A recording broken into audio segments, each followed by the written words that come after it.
Hi, everyone. Today I have a fantastic guest, Winter, and I will let Winter to introduce herself. Hi, I'm Winter Wheeler. I am a mediator, arbitrator, and attorney. I am located in Atlanta, Georgia.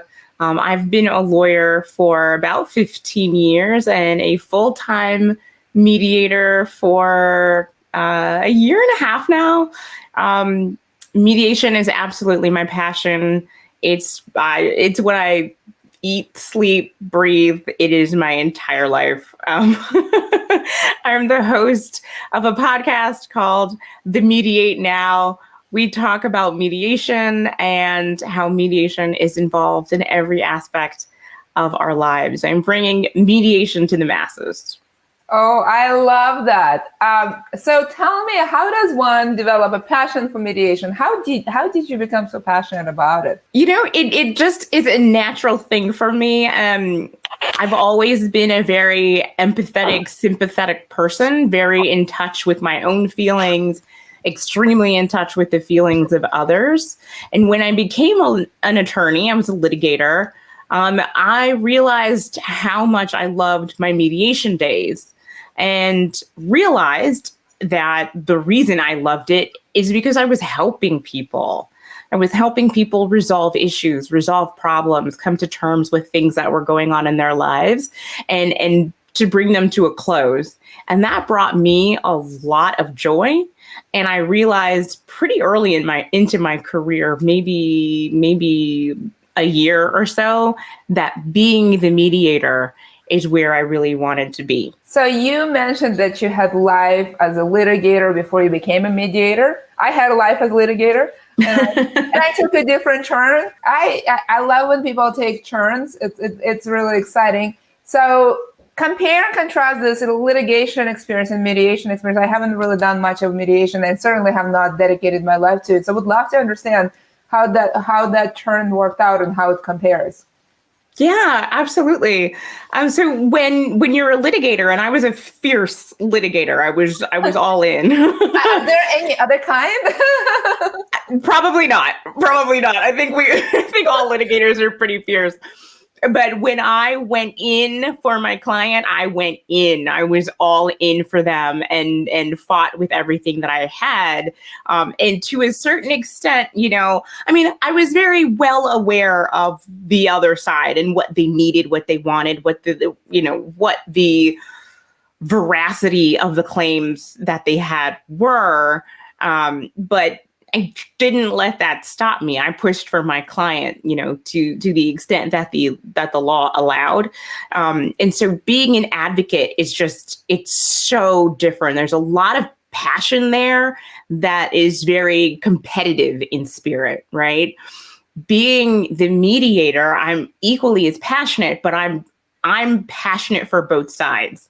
I see, I hear, I understand both sides. Everyone gets to talk to me and I get to feel the passion that they have, as well for the issues. And I just work to get everybody onto the same page.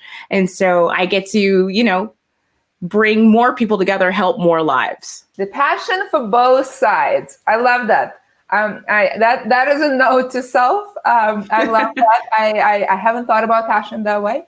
That's a very interesting way of thinking about passion. And is there a way, a constructive way you develop, the intentional way to develop the passion for both sides? Honestly, I came upon it very naturally. And it's really just my love of people, my appreciation for people and how they feel and genuinely wanting to help them. So I really want to dig in and see where they're coming from. Because when you're dealing with a lawsuit, people are dug in on their sides and there's always a reason. And those reasons clash for the most part. But when you can help them see the other side and where maybe they've dug in a little bit too hard, then that's where the magic happens. So I follow you on LinkedIn. I guess I'm your groupie. Likewise. So here, from one groupie to another. I know you talk about your methodology for Cornerstones of Mediation. Tell us what it is. So the four cornerstones, just in general, they are emotional intelligence, cultural knowledge, cultural immersion, and genuine empathy. And I use those four pieces in every interaction. And that's how you understand where someone is coming from. And it is rooted in helping any individual that you come across identify their own feelings, because typically people don't know how they feel, and they certainly don't know what to do about those feelings. Very interesting. Yesterday, I was teaching a class and I was talking about self-aware cars.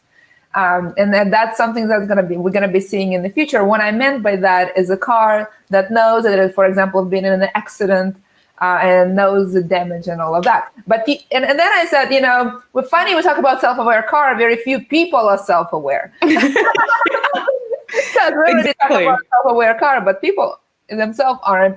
And so this is, so I'm going to come back to your point after cars. You talk about being self-aware.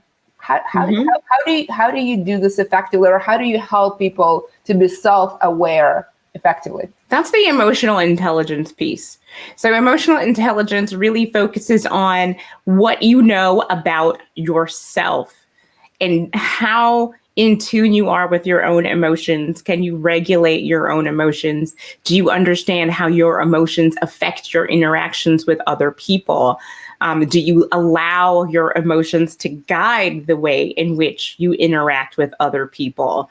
And it's a very complicated process, but for many people like myself, it happens pretty simply. It happens naturally. But for a lot of other people, they really need to stop and take stock in what their emotional state is at any given time. Because as kids, we're not really taught to think about the totality of our emotions. And what I like about your methodology and I guess your philosophy is that to you, mediation is not a thing you do, to deal with a conflict or a lawsuit. It's a lifestyle.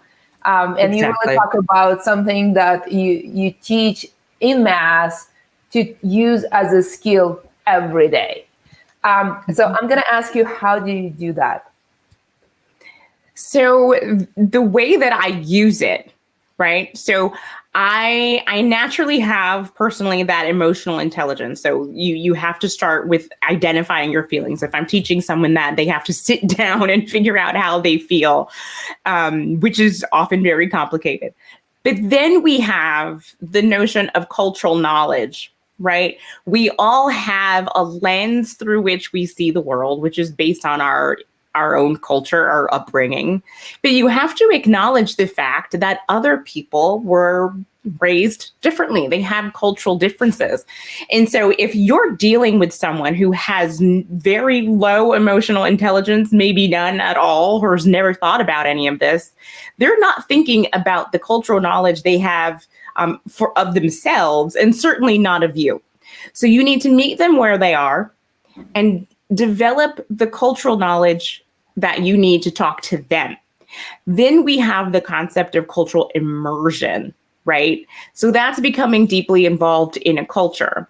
And so for me, what that looks like is learning about the cultures that I typically interact with in my region, right? And so that runs the gamut. It's outside the scope of what we're talking about. And then, genuine empathy is really caring. People can tell the difference between you actually caring about how they feel and if you're faking it, which is a bit of a controversial topic, but No, I think how something makes you feel. You may or may not be able to articulate it. Yes. You may or may not be able to even act on it, but for years how something or someone made you feel. And we call it often a gut knowledge, but we know part of teaching is also actually living it. And I would be curious to know those 4 cornerstones of mediation that you teach. How do you make sure that you live those in your daily life? Well, I take stock of how I'm feeling absolutely every day. I check in with my therapist every week, and I make sure that any bias that I have is known to me, that I'm working on eliminating it, and I'm peaceful within my person, right? And then I also focus on learning about other cultures. And that is book knowledge for the most part, learning how different cultures view certain things, what's appropriate and what's not for them. And then I try to be around the people that I serve.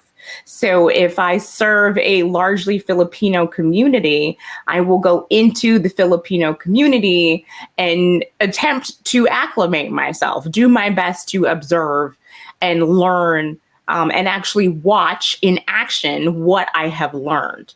And then with that comes a natural sense of caring about how they feel and what happens with them. So you have that natural empathy that comes from just someone being another human, but then also tying in the rest, making sure you are cognizant and respectful of their culture. So I'm actually going to follow up on something. You mentioned your therapist. Thank you for being open about this. We know that in law, sometimes being strong doesn't allow a room to admit for need of self-care. And especially something like having a therapist. And that could be very much a cultural issue, and it could be also a legal issue, right? So people come with a lot of baggage to the idea of having therapists. If you feel comfortable, I would love for you to share how you made the decision to do it and why you stuck having regular conversation with this therapist. I had seen a therapist occasionally, off and on, most of my adult life. It was just a way of managing stress. We know how stressful it is to be an attorney. And I was suffering with severe anxiety, and for a long time didn't know it. So I had a therapist suggest to me that I also see a psychiatrist and get medication for that. Because apparently it was a chemical issue as well, which I struggled with. I really struggled with. So the last job that I had, it was so overwhelming. I just had my fourth child. I was miserable. I was working nonstop, not really seeing my family. And I thought to myself, I can't be the only one struggling like this. I've always been a very high achiever, so this is odd for me. And you have 4 children, okay? I do. Being overwhelmed is kind of makes. I have. It's 2, expected. Yeah, I have 2 and lots of help, and overwhelm is a normal thing. But yes, please go on. Right. And at that time in my life, I didn't have a lot of help. My husband and I have always been very weird about nannies. We have just now gotten to the point where we are ready to have a full-time nanny. The children are older at this point. But I realized after talking to some of my colleagues, I finally, I was like, I can't do this. And so instead of just quitting my job because I'm overworked, let me talk to people. How are they feeling? And we all said about the same thing. And they all admitted that they were seeing therapists and psychiatrists, and they were on this medication and that medication. And I was like, okay, well, I don't really like that. But if it's what I need to do to get myself level, then I'm willing to do that. So I saw a psychiatrist, was diagnosed with the severe anxiety. And we dealt with that with medication for a while until I was able to change my circumstances. And I'm not completely off of the medication, but I don't take anything daily anymore. Because my anxiety was also coupled with panic attacks. So had to deal with that. Litigators can't have panic attacks. No. Look, I appreciate you sharing. I think this is an important conversation. It's a public service announcement, especially because you are so out there and you have such a large presence, and a lot of people admire you, and that's the side that they may or may not see. And I think it's very important for folks to know you can be a litigator, you can be a mother of 4, you may have anxiety, you may work through that. that may require professional help. That may even require drugs. It may require therapists for the rest of your professional or adult life. And all of those things are okay. It's okay to take care of yourself. Right. There's no weakness. No one thinks of Winter as a weak mediator or a weak litigator or a weak attorney or professional. In fact, by sharing, I hope it's very clear you can be very strong, have presence, have thought leadership, and still take care of yourself, and it's completely okay. Absolutely. Absolutely. And that is the reason that I talk about it so much. I think, unfortunately, I have lost several friends in this profession to alcoholism, depression, things that they could have worked on, but were ashamed to. And I was not going to fall into that. And no one around me, if I can help it, is going to fall into that either. So for me, part of my purpose in life is to break down that stigma. Being empathetic means accepting people and accepting that whole person. And so however you show up, whatever you need, that's the help that we need to make sure you get. If you need a therapist, get one. Therapists are really fun because my husband doesn't like to talk to me that often about feelings and whatnot. My therapist does. Right. No, that's funny, not funny, very serious business. Self-care is important. So definitely do that. And I'm glad that people like Winter normalize that and talk about it openly. So thank you so much. I really appreciate it. I want to come back a little bit to the four cornerstones of methodology. Applying to daily life, applying in your professional life. We talked about children. Yes. Everyone knows that I'm an A+ lawyer and a struggling mother. So, let's talk about whether you can apply that methodology to children. Absolutely. Absolutely. I do it all the time. I deal with my children, my friends, my family, everybody with this methodology, through this methodology. Now, luckily enough, I'm very well aware of the children's culture, so I'm not learning about that as we go through. But what it looks like for my kids is just listening. So they may have done something that they know they shouldn't have done, and it's getting to why they did that thing, right? And so if I'll give you a real world example. My 7-year-old has ADHD. It manifests in different ways, right, as he gets a little bit older. And so I'll be asking him a question after he's done something he should not have done, and that I know he knows he shouldn't have done. And I'll ask him, why have you done this? What are you thinking? Why would you do this? And he won't respond to me. I'll get dead silence, and which infuriates me in the moment. And I have to remove myself. I send him to his room. We reconvene. And after this happening maybe 5 times, he finally was able to say, after I sat down with him and said, Mommy really wants to know how to help you. What do I need to do? What is it? What is going on? Why are you not talking to me? Tell me how I can help you. Mommy wants to make life better, right? He said, sometimes I just am so upset that I can't talk. And I can't respond to you. And I don't mean to be rude or disrespectful. I just can't do it. And so that led to a conversation with a psychologist about how I can help him calm down. It was a lot of me realizing why I was upset with what he was doing. Why did it make me upset that he's doing this thing? He wasn't hurting me or anyone else. But I didn't like it. It was against the rules. And then I stopped to ask him, genuinely ask him, wanting to know, why is this happening and how can I help you? And he could tell that Mommy really meant it.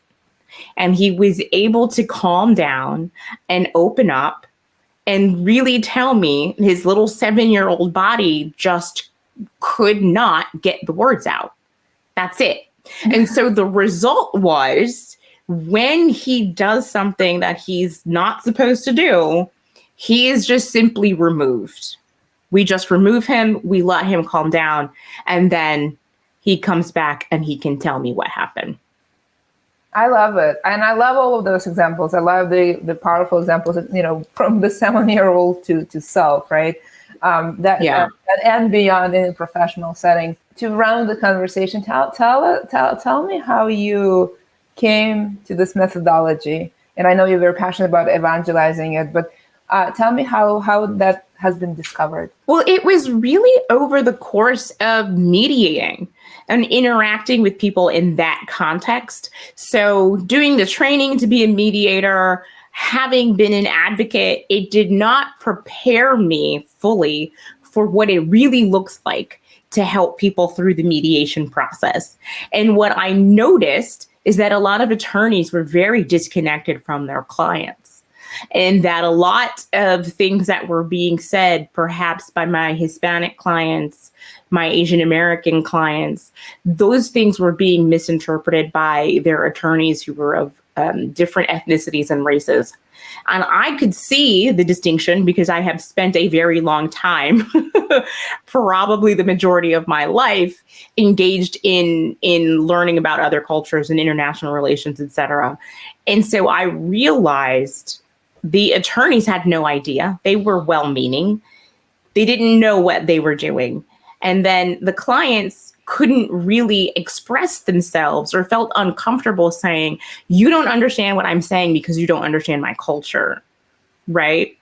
And so I took a step back, and I took 2 days to figure out what I was doing to get these cases resolved, because I was having good success getting these cases resolved, bringing these people together. How was I doing that? And ultimately, it turned into this list of 4 items.